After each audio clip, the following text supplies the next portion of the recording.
നമസ്കാരം. എല്ലാ സജ്ജനങ്ങൾക്കും സന്ധ്യാദീപത്തിലേക്ക് സ്വാഗതം.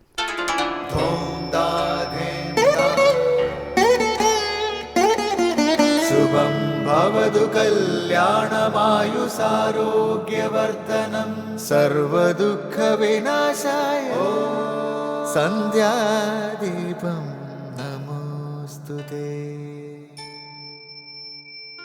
നാമം ജപായനം പുണ്യം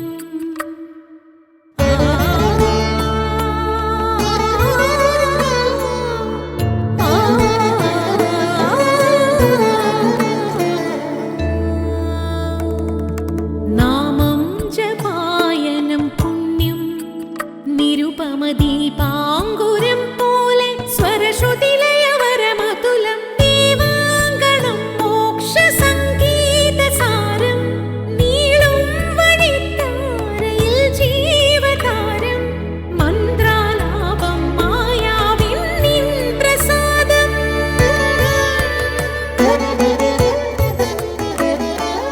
ഇരുൾ നീങ്ങിയുണരുന്ന തെളിനാളദീപം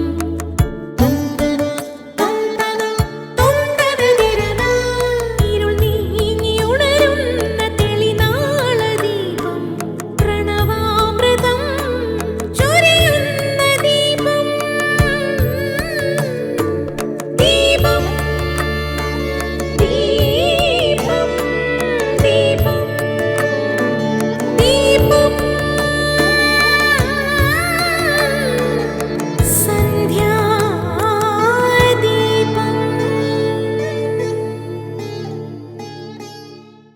വ്യക്തിയാണെങ്കിലും രാജ്യമാണെങ്കിലും ശക്തിയാണ് പ്രധാനമായി വേണ്ടത്. ആ ശക്തി അവനവൻ്റെ ഉള്ളിൽ തന്നെയാണെന്നറിയുമ്പോഴാണ് യഥാർത്ഥ ശക്തി ഉണരുന്നത്. സത്യം ശിവം സുന്ദരം എന്നത് ഈശ്വരൻ്റെ ഗുണങ്ങളല്ല, അത് ഈശ്വരനെക്കുറിച്ചുള്ള നമ്മുടെ കാഴ്ചപ്പാടാണ്, അനുഭവമാണ്. ഈശ്വരന് നമ്മുടെ മനസ്സ് നൽകുന്ന വിശേഷണങ്ങളുടെ അതിർവരമ്പുകളാണ് അവ. ഈശ്വരന് പ്രത്യേകിച്ച് ഗുണങ്ങളില്ല. ഈശ്വരൻ അനന്തതയാണ്. എന്നാൽ ഈശ്വര ശക്തി നമ്മളിലൂടെ പ്രകടമാകുമ്പോൾ അത് സത്യവും ശിവവും സൗന്ദര്യവുമാണ്. ഈശ്വരൻ ബുദ്ധിയിലൂടെ പ്രകാശിക്കുമ്പോൾ സത്യമായും, ഹൃദയത്തിലൂടെ പ്രകാശിക്കുമ്പോൾ സൗന്ദര്യമായും, കർമ്മത്തിലൂടെ പ്രകാശിക്കുമ്പോൾ അത് ശിവമായും നന്മയായും അനുഭവപ്പെടുന്നു. ജീവിതത്തിൽ സത്യശിവസുന്ദരങ്ങൾ ഒത്തുചേരുമ്പോഴാണ് യഥാർത്ഥ ശക്തി ഉണരുന്നത്. തുടർന്ന് ശ്രീ കാവാലം ശ്രീകുമാർ മനീഷ പഞ്ചകം ആലപിക്കുന്നത് കേൾക്കാം.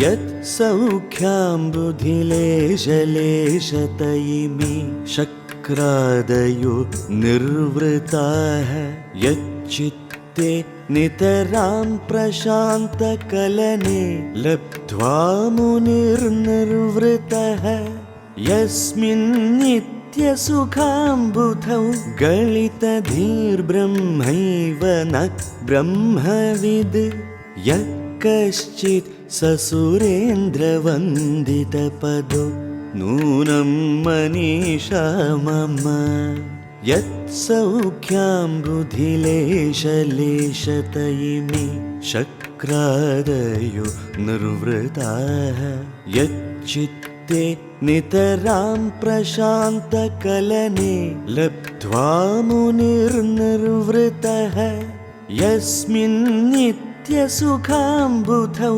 ഗളിതധീർബ്രഹ്മൈവ ന ബ്രഹ്മവിദ് യക്കശ്ചിത് സസുരേന്ദ്രവന്ദിതപദോ നൂനം മനീഷാ മമ. ഇനി ശങ്കര സ്തോത്രാമൃതം.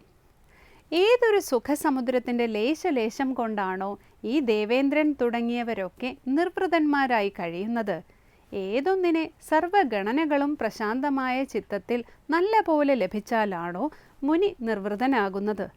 നിത്യസുഖ സമുദ്രത്തിൽ വീണ് നഷ്ടമായ ബുദ്ധിയോടൊത്ത ഏതൊരാളുണ്ടോ അയാൾ ബ്രഹ്മജ്ഞാനിയല്ല, മറിച്ച് ബ്രഹ്മം തന്നെയാണ്. ശ്രീ ശങ്കരാചാര്യ രചിച്ച മനീഷ പഞ്ചകത്തിലെ 5-ാം ശ്ലോകം വ്യാഖ്യാനിക്കുകയാണ് ഇന്ന് ശങ്കര സ്തോത്രാമൃതത്തിൽ സ്വാമി ചിദാനന്ദപുരി.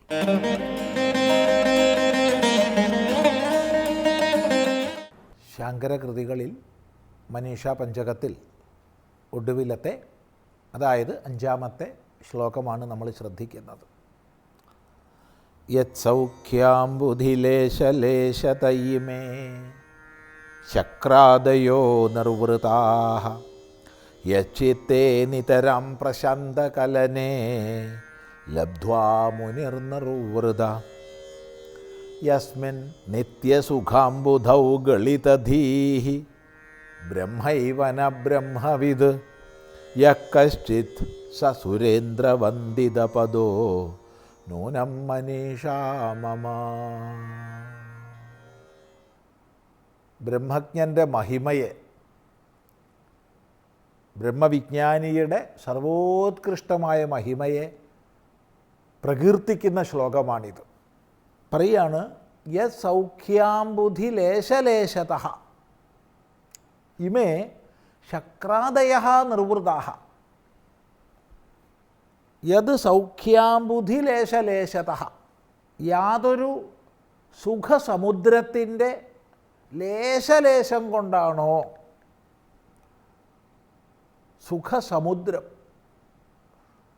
സമുദ്രം എന്നത് അനന്തതയെ കാണിക്കുന്നു, അപാരതയെ കാണിക്കുന്നു, അതുപോലെ അഗാധതയെ കാണിക്കുന്നു.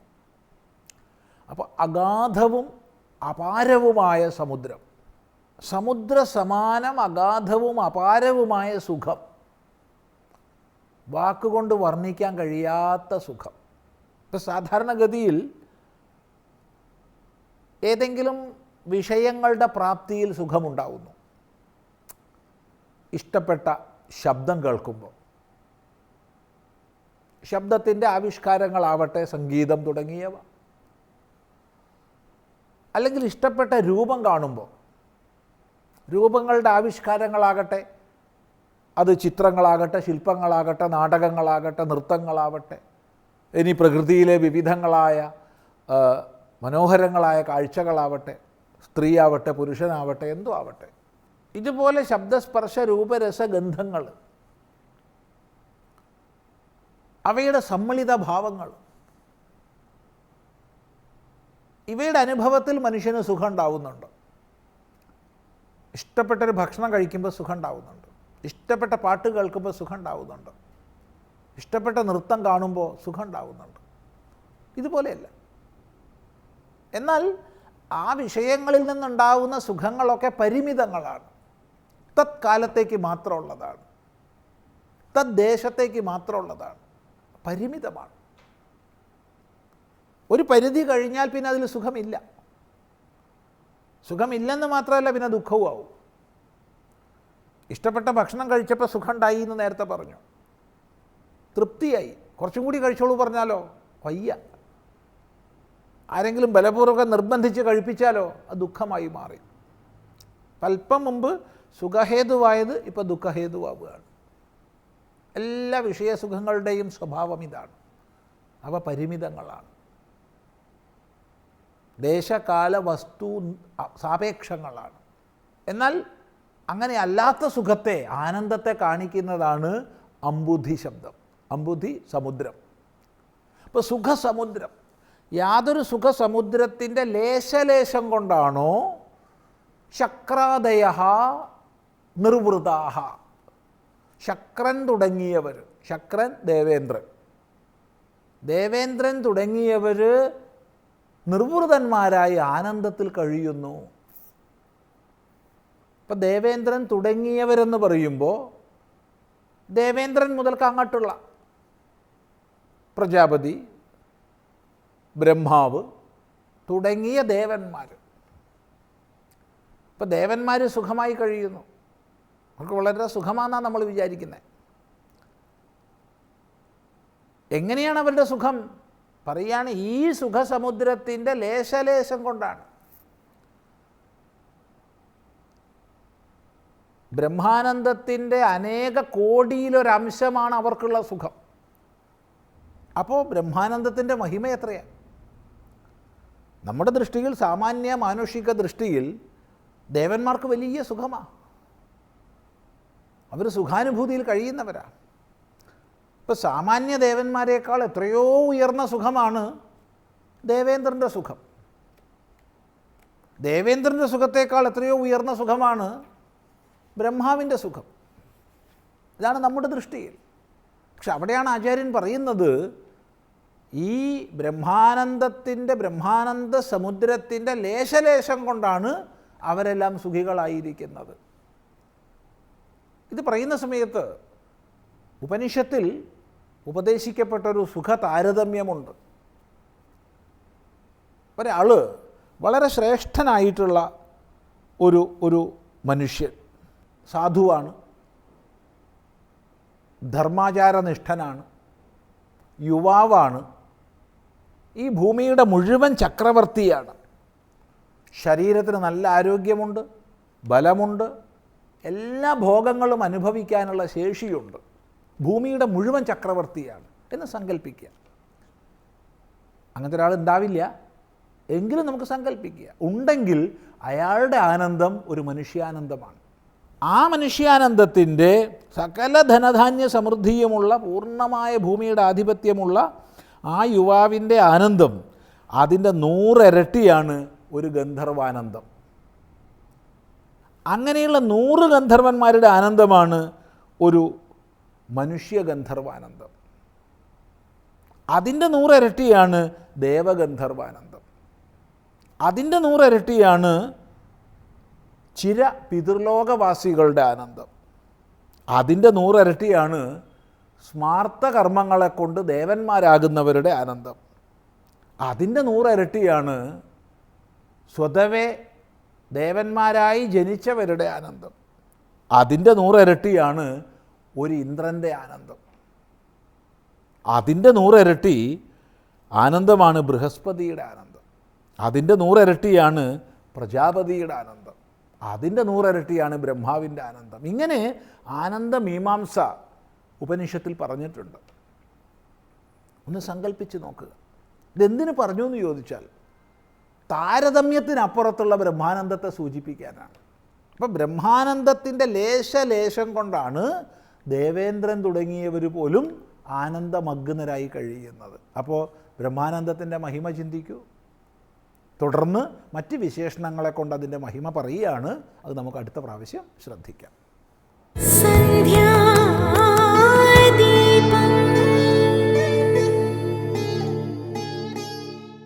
തുടർന്ന് സനാതനധർമ്മമാണ്.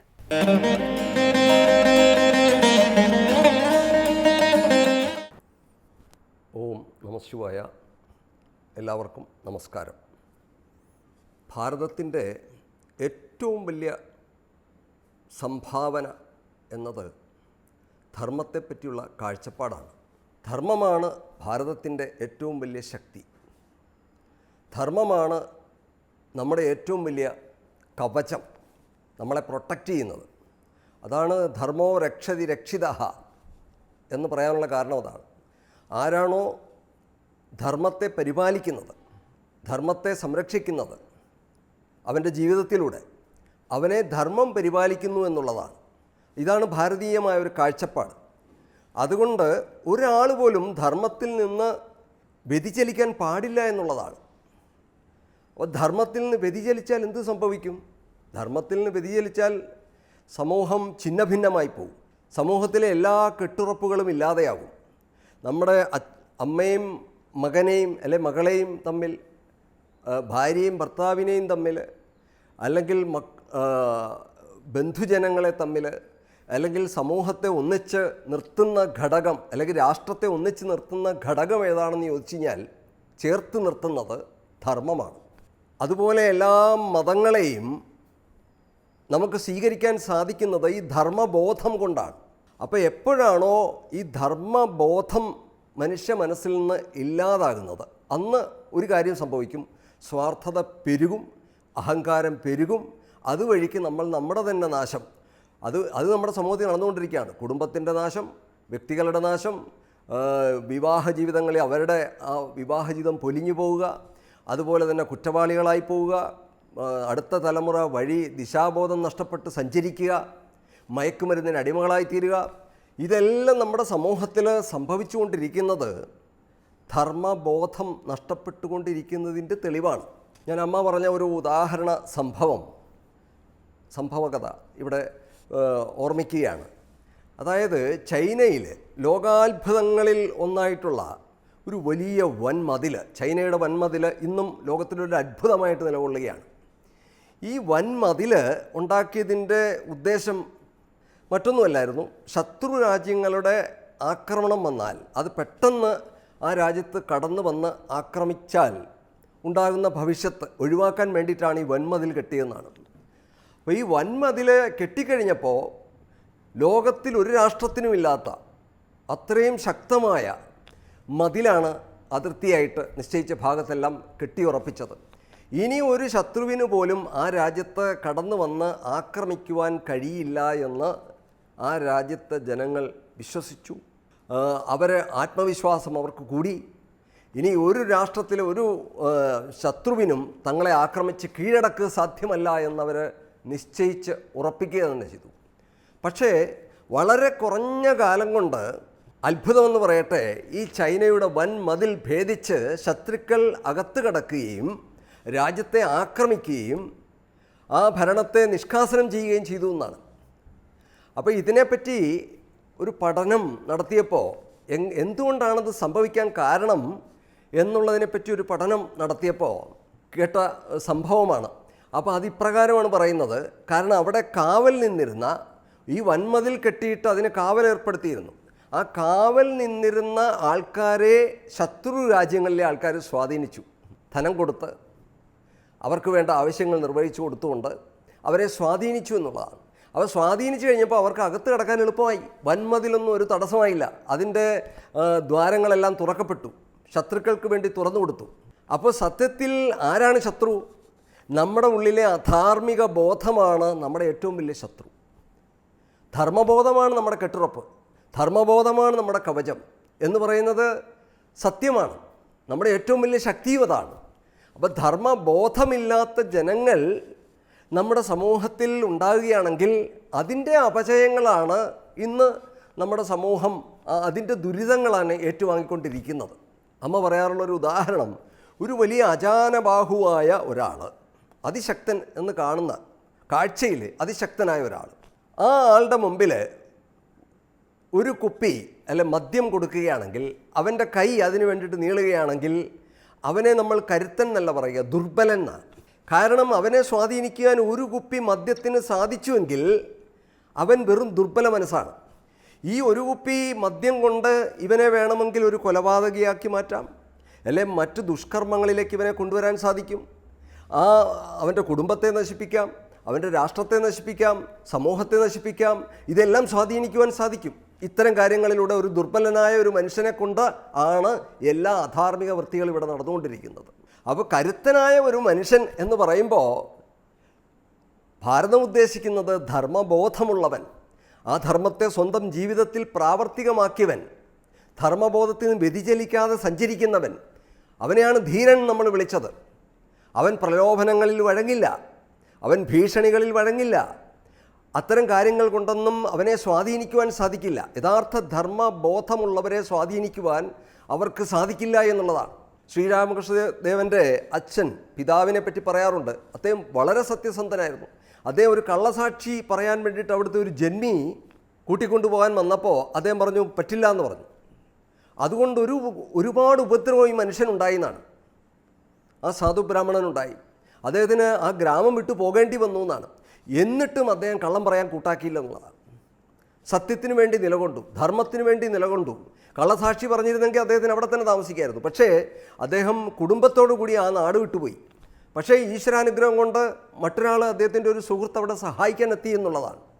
അപ്പോൾ നമുക്കറിയാം, അപ്പോൾ ഈ ദുർബലനായ ഒരു മനുഷ്യൻ എന്ന് പറഞ്ഞു കഴിഞ്ഞാൽ ഇത്തരം കാര്യങ്ങളിലൊക്കെ സ്വാധീനിക്കപ്പെടുന്നുണ്ടെങ്കിൽ നമ്മൾ അവരെയാണ് ദുർബലന്മാരെന്ന് പറയുക. അപ്പോൾ ഈ അടുത്ത സമയത്തൊരു പത്രത്തിൽ കുറച്ച് നാൾ മുമ്പ് ഒരു വാർത്ത കണ്ടിരുന്നു. അതായത് മാഹിക്കടുത്തുകൂടി മദ്യം കൊണ്ടുപോകുന്ന കേസുകൾ നിറച്ചുകൊണ്ട് പോവുകയാണ് ഒരു വണ്ടി. അതിൽ നിന്ന് കുറച്ച് കേസുകൾ താഴെ വീണു. അപ്പോൾ വീണ് കഴിഞ്ഞപ്പോൾ ഈ വണ്ടിയിലുള്ളവർ അറിയുന്നില്ല, ഇവരങ്ങ് പോവുകയാണ്. അപ്പോൾ അത് കണ്ടുകൊണ്ട് വരുന്ന മറ്റു വാഹനങ്ങൾ വന്നവർ പലരും, സ്കൂട്ടറിലുള്ളവരും ഓട്ടോറിക്ഷയിലുള്ളവരും കാറുകളും എല്ലാം അവിടെ നിർത്തിയിട്ട് ഇതെല്ലാം പെറുക്കിയെടുക്കാൻ വേണ്ടി നടക്കുകയാണ്. വെറും യാചകന്മാർ. അപ്പോൾ ഇത്തരം കാര്യങ്ങളുടെ പിന്നിൽ അവൻ യാചകനായി തീരുകയാണ്. അപ്പോൾ ധർമ്മം കൊടുക്കാൻ പഠിപ്പിച്ചു, അധർമ്മം എടുക്കാൻ പഠിപ്പിച്ചു. മറ്റുള്ളവൻ്റെ കൂടി എടുക്കാൻ പഠിപ്പിക്കുന്നതാണ് അധർമ്മം, തട്ടിയെടുക്കാൻ പഠിപ്പിക്കുന്നതാണ്. അപ്പോൾ ഈ ധർമ്മബോധമാണ് നമ്മുടെ സമൂഹത്തിന് ഇന്ന് ആവശ്യം, എന്നും ആവശ്യം. അതുകൊണ്ട് ഈ ധർമ്മബോധത്തിൽ നിന്ന് ഒരിക്കലും നമ്മൾ വ്യതിചലിക്കാതെ ഇരിക്കുവാനാണ് നമ്മുടെ ഋഷീശ്വരന്മാർ ഇതെല്ലാം നിർമ്മിച്ചിട്ടുള്ളത്. വേദമാണെങ്കിലും ഇതിഹാസങ്ങളാണെങ്കിലും പുരാണങ്ങളാണെങ്കിലും സ്തുതികളാണെങ്കിലും കാവ്യങ്ങളാണെങ്കിലും എല്ലാം ഇതെല്ലാം ധർമ്മബോധത്തിലേക്ക് നയിക്കുവാൻ വേണ്ടി ഉണ്ടായതാണ്. യഥോ ധർമ്മസ്ഥതോ ജയ എന്നുള്ള മഹാഭാരതത്തിലെ വളരെ പ്രധാനപ്പെട്ട വാക്യം തന്നെ എടുത്തു നോക്കുക. ഇത് ഗാന്ധാരി പറഞ്ഞതാണ്. അധർമ്മം ചെയ്ത സ്വന്തം മക്കൾ ആ വംശത്തെ മുഴുവൻ മുടിച്ചു. അപ്പോഴും ആ അമ്മയുടെ പ്രാർത്ഥന എവിടെയാണോ ധർമ്മം അവിടെയാണ് വിജയം എന്നുള്ളതായിരുന്നു. അപ്പോൾ ധർമ്മത്തിന് എന്നും വിജയം ആശംസിച്ചിട്ടുള്ളവരാണ് നമ്മുടെ ഭാരതീയർ. ധർമ്മമേ ജയിക്കൂ, അവസാനം ധർമ്മമേ നിലനിൽക്കൂ. മറ്റുള്ളതെല്ലാം അധർമ്മത്തിൽ കെട്ടിപ്പടുത്ത സാമ്രാജ്യങ്ങളെല്ലാം തകർന്ന് തവിടുപൊടി ആയിപ്പോകും. പക്ഷേ ധർമ്മത്തിൽ കെട്ടിപ്പടുക്കുന്നതെല്ലാം ശാശ്വതമായി നിലനിർത്താൻ നമുക്ക് സഹായിക്കുന്നു എന്നുള്ളതാണ്. അതിന് നമുക്ക് കഴിയട്ടെ എന്ന് പ്രാർത്ഥിക്കുന്നു. നന്ദി, നമഃശിവായ.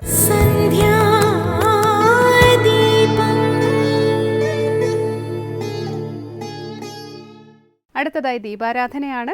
ക്ഷേത്ര സന്നിധിയിലെത്തി മംഗളാരതി തൊഴുത് ഇന്നത്തേക്ക് മടങ്ങാം. എല്ലാവർക്കും നമസ്കാരം.